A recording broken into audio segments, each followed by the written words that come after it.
जय हिंद। आज की क्लास में हम पढ़ेंगे ampere circuital law. Ampere circuital law के according the line integral of magnetic field around any close path is equal to mu naught times of total current threading the close circuit. अब हम ampere circuital law को समझते हैं। Ampere circuital law के according कहा गया कि जब किसी तार में जब धारा प्रवाहित होता है तो इसके चारों तरफ एक बंद परिपथ का निर्माण होता है, एक बंद सर्किट का निर्माण होता है, इस क्लोज सर्किट का निर्माण होता है। इस तार के कारण जब इसमें धारा प्रवाहित होता है तो इसके निश्चित दूरी पर, एक निश्चित दूरी पर मैग्नेटिक फील्ड का मान सेम होता है। जैसे यहां पे तार में धारा प्रवाहित हो रही है तो इस तार के चारों तरफ निश्चित दूरी में धारा का मान सेम होता है, समान होता है। तो अगर इस सभी पॉइंट्स को लिया जाए तो इसके चारों तरफ एक क्लोज लूप का निर्माण करेगा और ये क्लोज लूप के अल्पांश लंबाई में जो मैग्नेटिक फील्ड B है, टोटल मैग्नेटिक फील्ड, इस तार में प्रवाहित धारा का म्यू नॉट गुना होता है। यहां पर अगर हम इसको लिखे तो क्लोज इंटीग्रल, यहां पे क्लोज इसलिए दिए क्योंकि यहां पे क्लोज पाथ का निर्माण करेगा। तो close integral the linear integral of magnetic field, magnetic field को हम यहां पे लिखते हैं B, ठीक है।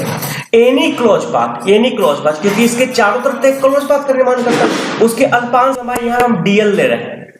तो close path dl is equal to mu naught times, यहां पर म्यू नॉट है परमिटिविटी ऑफ फ्री स्पेस, ठीक है, in total current threading in the close circuit. यहां पर जो भी इस सर्किट में, इस तार में जो धारा प्रवाहित हो रहा है उसका म्यू नॉट गुना होता है। यही है एम्पियर का सर्किटल लॉ। अब एम्पियर सर्किटल लॉ के प्रूफ के लिए एम्पियर सर्किटल लॉ की क्लोज पाथ मतलब dl B इंटू dl। तो यहां पर किसी स्ट्रेट वायर में जब धारा प्रवाहित होता है तो उसके कारण जो मैग्नेटिक फील्ड हमने पढ़ा application of Biot Savart law में, वह म्यू नॉट सूत्र था, mu naught I by 2πr, ठीक है, और इंटू dl। तो यहां पर म्यू नॉट I 2πr तो कांस्टेंट है, तो mu naught I by 2πr close integration dl, और dl mu naught I by 2πr equal to dl का इंटीग्रेशन तो L होगा। अब इसको हम आगे बढ़ाते हैं तो यहां पर integration B into dl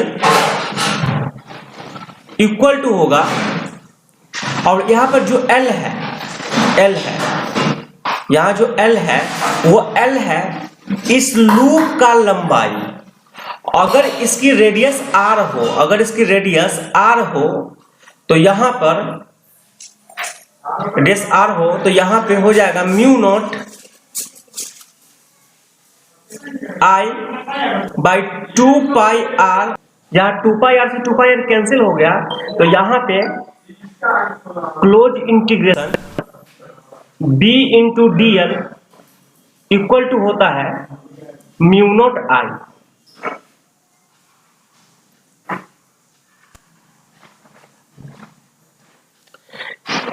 close integration B dl equal to mu naught I। यह एम्पियर का सर्किटल लॉ है। एम्पियर का सर्किटल लॉ ठीक उसी तरीका से है जैसे गॉस के चार्ज के कारण इलेक्ट्रिक फ्लक्स होता था। गॉस थ्योरम के अकॉर्डिंग कि close integral of electric field in area element is equal to 1 by epsilon naught times of total charge।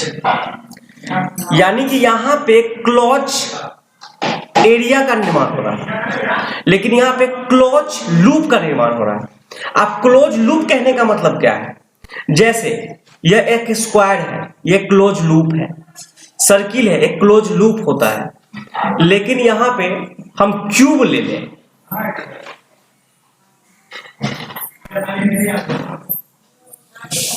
ये क्लोज एरिया का निर्माण किया। एक हम गोला ले लें, स्फीयर ले लें, ये क्लोज एरिया है।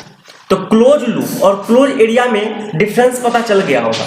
तो जब किसी तार में अगर यहाँ धारा प्रवाहित होता है तो उसके चारों तरफ जो मैग्नेटिक फील्ड बनता है वो क्लोज लूप में बनाएगा, और उस क्लोज लूप में जो टोटल मैग्नेटिक फील्ड है, उस क्लोज लूप में जो टोटल मैग्नेटिक फील्ड है उसमें प्रवाहित धारा का म्यू नॉट गुना होता है। यही एम्पियर का सर्कुलर लॉ है।